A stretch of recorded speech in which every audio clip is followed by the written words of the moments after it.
try a lot of things, like couples today. There's specialists, house remedies, a lot of stuff. That was a problem. Problem number one, she was barren. Problem number two, they were old. But they were serving a mighty God. And that is great. That is a great thing. That is a great thing. That they had a problem number one and problem number two, but a great reality. They were serving a great and mighty God. It is true you have problem number one. And it is true you have problem number two. And it is true you have problem number three. And some of your problem probably sitting right next to you. But the truth is that we serve a mighty and awesome God. While it is true that problems are reality, it is also true that God is real and powerful. So we have these people here that they are in need. But I'm going to focus on verse 11 and 12. And there appeared unto him an angel of the Lord, standing on the right side of the altar of incense. And when Zechariah saw him, he was troubled. Fear fell upon him. The Bible shows us Zechariah has not forgotten the subject. Or at least he was not expecting the miracle. As we see, many years have gone by, and now they are old and probably expect to finish their lives living, serving God, but without a child. It comes a moment when mom and dad comes to a resolution. There's nothing that we can do. But let's face it, it's just you and I. It's not going to happen. Don't get excited anymore. The room that we have fixed for our baby, let's use it as a storage room. It's not going to happen. It's gone. Our dreams are gone. God is not going to answer. Let's resolve and let's set it upon our hearts and let's say that it is not going to happen.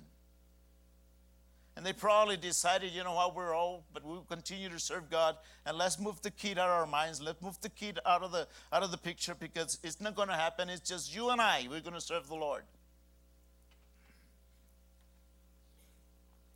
Probably God says something like, okay, if that's what you want to do, it's fine with me, but I got better plans for you. If you don't want a kid, it's fine and dandy with me, but I still want to give you and bless you with a kid. And if you resolve in your heart to serve at your old age, just you and your wife, it's fine with me. But I still going to honor my promise that I will bless you with someone. And in this story, I find several things, and I want to point them out to you. Okay? The first thing that I see in this story is the significance place of the angel, where the angel decided to stand. And he decided to stand at the right side of the altar of incense. On the right side of the altar of incense. This is a message from God, reminding us that we should not abandon the worship. Incense is a figure of worship. It represents our fellowship with him. Even though there is no answer, we must continue loving him. We should persevere, because one day his answer will come to us. If there is no answer, I will still worship him. If God doesn't heal me, I will still serve him. If God doesn't provide, I will still honor him. In the mountains, I will worship him. In the valley, I will worship him. Lacking, I will serve him. In abundance, I will serve him. In the meanwhile, he answered my prayer. In the meanwhile, honor my prayer. In the meanwhile, he does a miracle in my life. I will worship him. Don't abandon your worship. Zacharias didn't do that. The angel came and stand on the right side of the incense, the altar of incense. He didn't give up his worship. He did it every morning. Did it every morning. Came and worshiped. God answer his prayer? No. But he chose to worship. Did God answer his prayer? No. He chose to serve him. I believe that God is not more interested in when he's going to answer your prayer, because he's going to answer your prayer. And he knows when. I want to believe that God is more interested in what am I going to do meanwhile he answers my prayer. I don't know about you, but I will worship him. He stands at the right hand. The right in the Bible means honor and power. Zechariah was being honored and strength by the power of God. All this time, and today, of all days, God chose to honor him and strengthen him with his power. What am I saying here to you today is that how long ago did you ask God for this prayer request? How long ago, how many years, how many times, how long have you been praying for this particular need and this particular prayer request? How long have you come to the altar and just cry in the presence of the Lord and ask him, God, please? How long, how many years, how many days have it passed? As long as you worry, as long as you wait, continue to worship him. Continue to serve him. The other thing that I see in this story is, although God is silent, he's acting in our behalf. God's silence doesn't mean that he has forgotten. God's silence doesn't mean that he's not moving or doing something. In his silence, while you pray, in his silence, God is doing something on your behalf. Sometimes God is silent out of love. Sometimes he wants to build our faith in him. Other times, he wants to prove our commitment and our maturity. And other times, he doesn't want us to hear it. He wants us to see it. The truth is that God is doing something in his silence. God works in different ways, and our heart must be sensitive to his ways. Lord, I know you're doing something. I don't see it, but I know you're doing something. I don't feel it, but I know you're doing something. We want to feel it. I don't feel it, Lord. Lord, I don't feel it. That's us. We want to feel it. Give me a sign you're going to answer me. That's us. But God, in his silence, he's doing something for you. So expect the miracle. Wait for the miracle. And while you wait, worship him and serve him. And the other thing that I see in the little story, that one thing is for certain. God's work brings joy and gladness. Verse 13 and 14. But the angel said to her, or to him, fear not, Zechariah, for thy prayers is heard, and your wife Elizabeth has bare thee a son, and shall call him John, and you will have joy and gladness, and many will rejoice as he birth. prayer. God have answered your prayer. Prayer. Which one? Remember? The kid. Oh, the kid. Well, I have forgotten about that one already. Well, that one that you have forgotten, God is answering, and He's going to do it soon. And your wife will bear a child. And you will be rejoiced. And the people that will see it also will be rejoiced with gladness.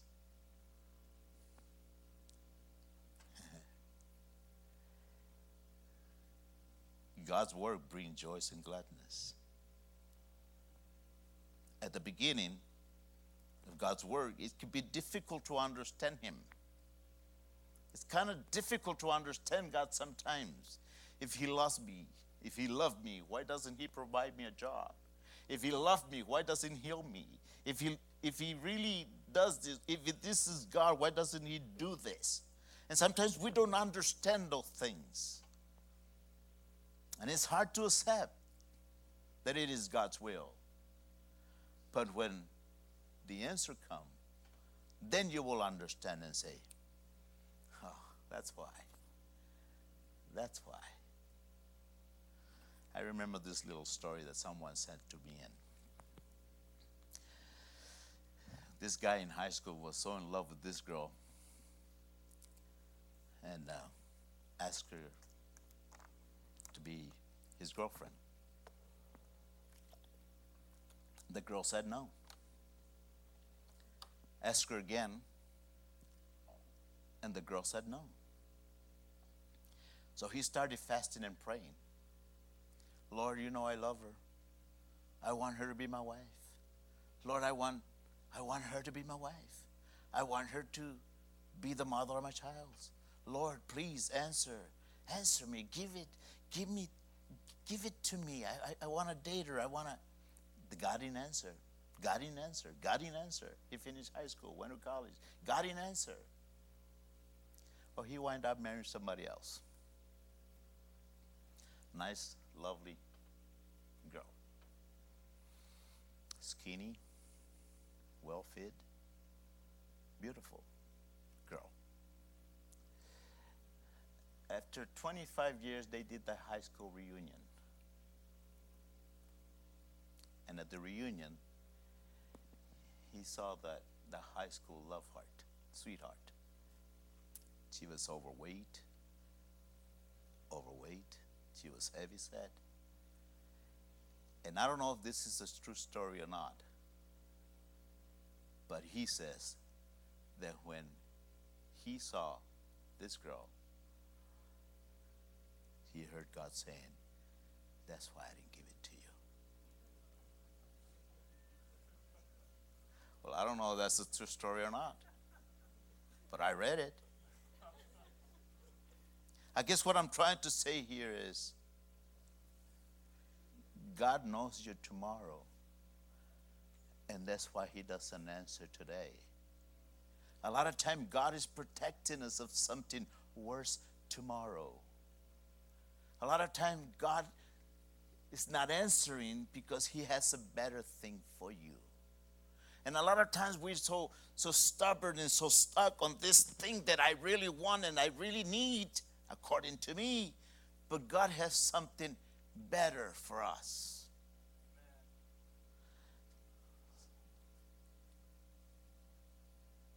Need to understand that what God answered, this prayer that you've been waiting so long, He will bring joy and gladness.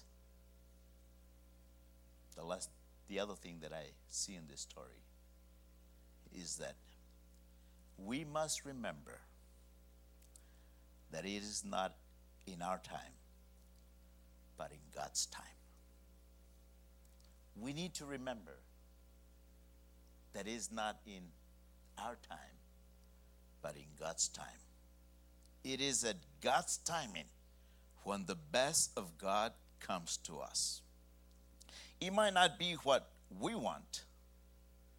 It might not be what we like, but because it was in God's timing, it's the perfect thing for us. God's never early. God never late. He's always in time.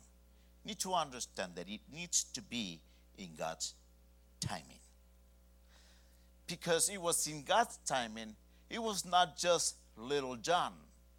Because it was in God's timing, it was not another lady having another baby. Because it was in God's timing, it was not just another baby.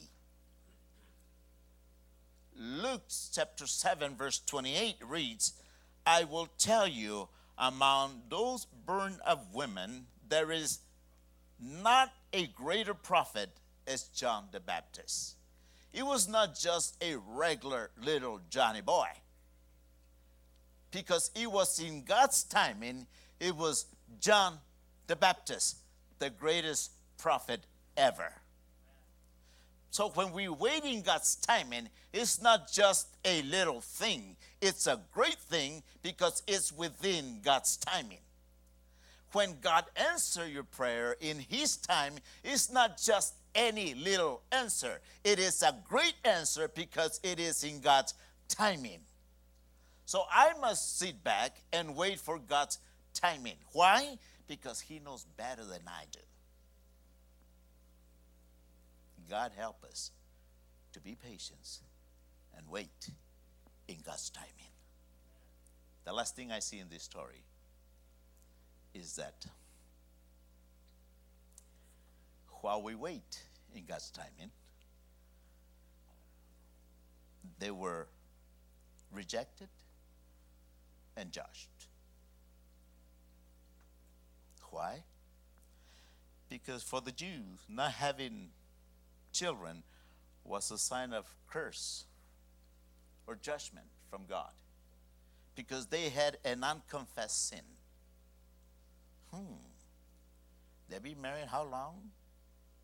10 years. No baby? No, they must be in sin.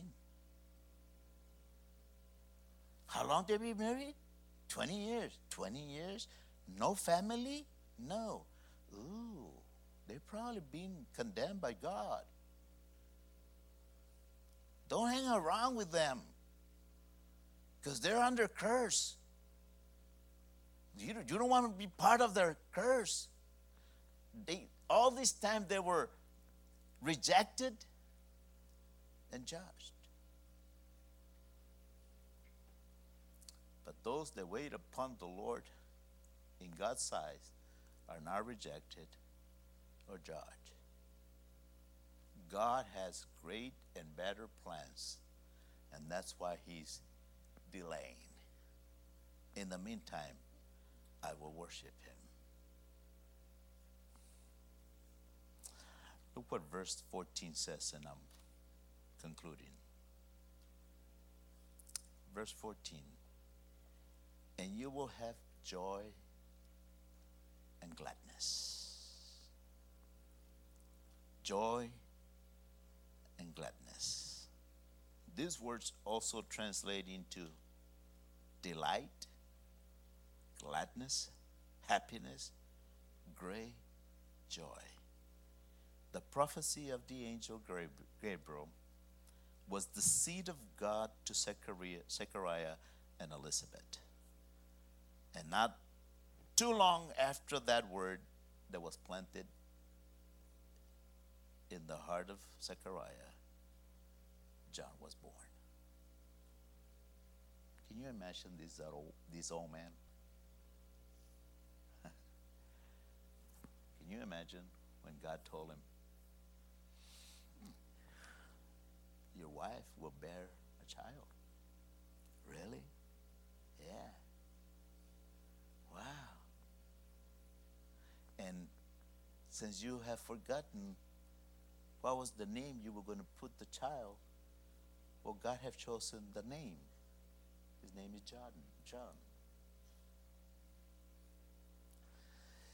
If he was going to clock out at 5 o'clock, I want to believe he clocked out at 3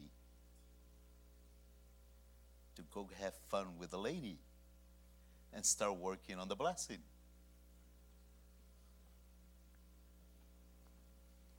Gladness and joy. John, where are you going so fast? Zechariah, where are you going so fast? Ooh-wee. God have just answered my prayer. And my wife is going to give me a child. So I'm going to go work in it. He had gladness. He had joy.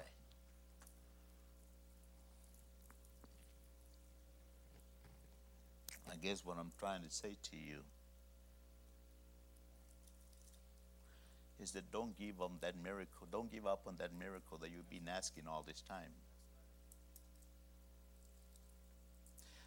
Don't give up in that prayer request you've been asking all this time. What is it? Lord, change my husband. Change my wife. Give me a job. Give me a career.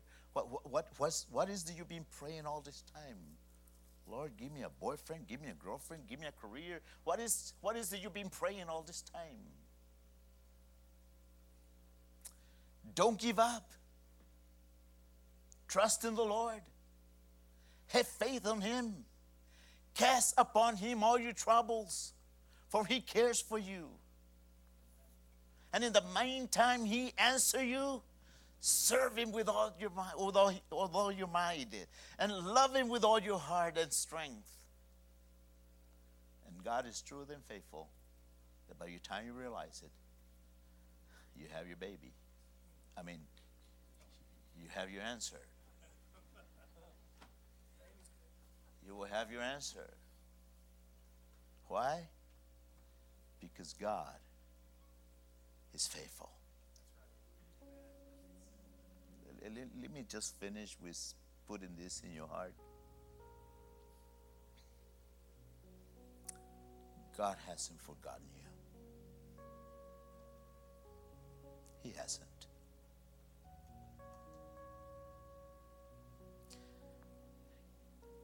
God had not put you on the back burner.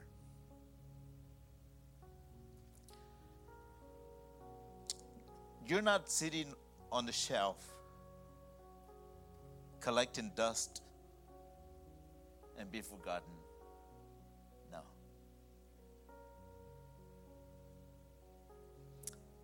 Your answer is coming. God have heard your answer, your prayer. God knows your need. And you have not been forgotten. So, in the meantime, He answers and gives you your miracle. Why don't we serve Him? Zechariah did. Because God didn't give him a son, he resigned of being a priesthood. Because God didn't give him a son, he didn't light or burn the incense. Because God didn't give him a son, did he stop going to church in the mornings and do his job, his duties? Because God didn't give him a son, he went and searched for another God and tried different things? No. He was young and he was old. And all these years, while he waited his answer, he served him. He served him.